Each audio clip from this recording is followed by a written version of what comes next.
जुलाई 24, 2025 की सुबह मुंबई और दिल्ली में अचानक हलचल मच गई। ईडी ने अनिल अंबानी के रिलायंस ग्रुप से जुड़े करीब 35 ठिकानों पर एक साथ धावा बोला। यह सिर्फ छापेमारी नहीं थी, बल्कि एक ऐसे सिलसिले का हिस्सा थी जिसकी शुरुआत 2022 में हुई थी।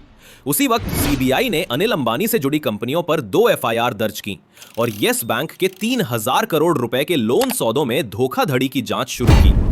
इसके बाद सेबी, एनएचबी और एनएफआरए जैसी एजेंसियां भी मैदान में उतर आईं।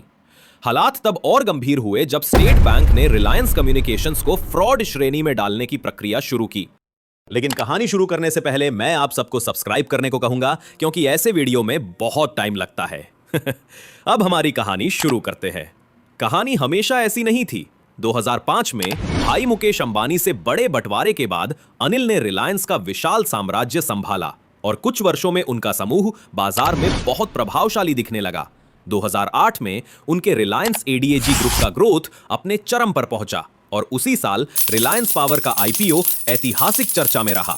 उस दौर में वे बॉलीवुड सितारों और नेताओं के साथ अक्सर दिखते थे और नवी मुंबई स्थित आरकॉम ऑफिस के लिए वे हफ्ते में 2 बार हेलीकॉप्टर से आते जाते थे। लेकिन असली मोड़ 2010 में आया, जब गैस कीमतों को लेकर अनिल और मुकेश के बीच विवाद सुप्रीम कोर्ट तक पहुंचा और फैसला मुकेश के पक्ष में गया। इसके बाद 2015 में नॉन कॉम्पिट की मियाद खत्म होते ही मुकेश अंबानी ने जियो शुरू किया, जिससे अगले 3 सालों में आरकॉम की वैल्यू ध्वस्त हो गई और कंपनी पर 46,000 करोड़ रुपए का कर्ज चढ़ गया। इसके साथ ही अनिल की कई कंपनियों की स्थिति बिगड़ती चली गई।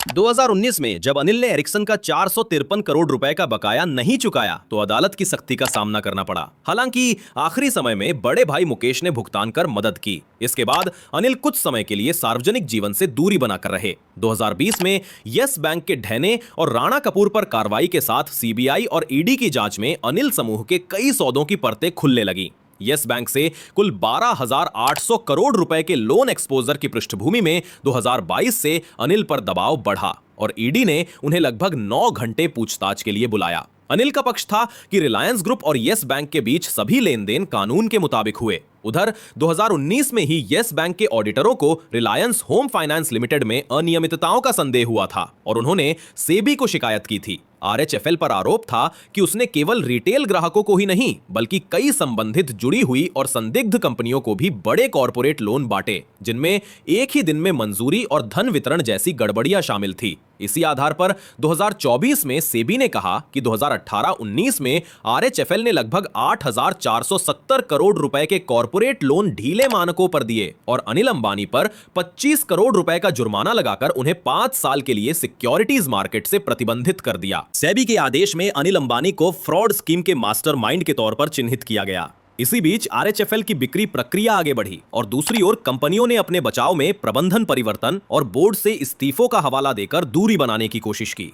बाद में ऑक्शन और सौदों के जरिए आरएचएफएल की संपत्तियों और अधिकारों का निपटान हुआ, पर नियामकीय जांच जारी रही। सेबी और एनएफआरए द्वारा साझा किए गए निष्कर्षों के आधार पर ईडी ने अपनी मनी लॉन्ड्रिंग जांच को तेज किया। इस शोर शराबे के बीच पारिवारिक स्तर पर समर्थन बना रहा और अनिल अपने बेटों जय अनमोल और जय अंशुल के साथ मिलकर डिफेंस, ग्रीन एनर्जी और इंफ्रास्ट्रक्चर पर फोकस करने लगे।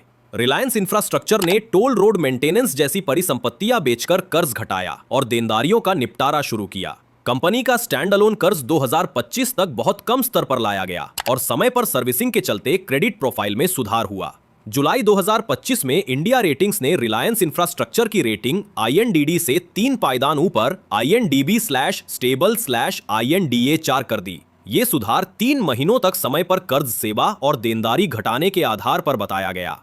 कंपनी ने वारंट्स के जरिए पूंजी जुटाई और बैंकों और एफआई से नेट जीरो डेट की स्थिति का हवाला भी दिया। शेयर बाजार में भी इस सुधार का सकारात्मक असर दिखा। रिलायंस पावर ने अरुणाचल प्रदेश के कलई 2 हाइड्रो प्रोजेक्ट के अधिकार THDC को लगभग 128.39 करोड़ रुपए में ट्रांसफर करने का समझौता किया, जिससे देनदारियां घटाने में मदद मिली। इसी तरह महाराष्ट्र के 45 मेगावाट विंड प्रोजेक्ट को JSW रिन्यूएबल एनर्जी को लगभग 132 करोड़ रुपए में बेचने का सौदा हुआ। इन सौदों से DBS, ICICI और एक्सिस जैसे बैंकों के साथ निपटान में सहूलियत मिली। डिफेंस सेक्टर में भी फिर से पैर जमाने के लिए मई 2025 में जर्मनी की राइनमेटल एजी के साथ एक स्ट्रेटेजिक पार्टनरशिप पर हस्ताक्षर हुए, जिसके तहत मध्यम और बड़े कैलिबर के आयुधों के लिए एक्सप्लोसिव्स और प्रोपेलेंट्स सप्लाई का ढांचा तैयार किया गया। महाराष्ट्र के रत्नागिरी में एक ग्रीनफील्ड प्लांट की योजना बनाई गई, जिसकी वार्षिक क्षमता आर्टिलरी शेल्स और एक्सप्लोसिव्स प्रोपेलेंट्स के बड़े उत्पादन की होगी। इसी साझेदारी के साथ जून 2025 में लगभग 600 करोड़ रुपए का एक डिफेंस एक्सपोर्ट ऑर्डर भी घोषित किया गया।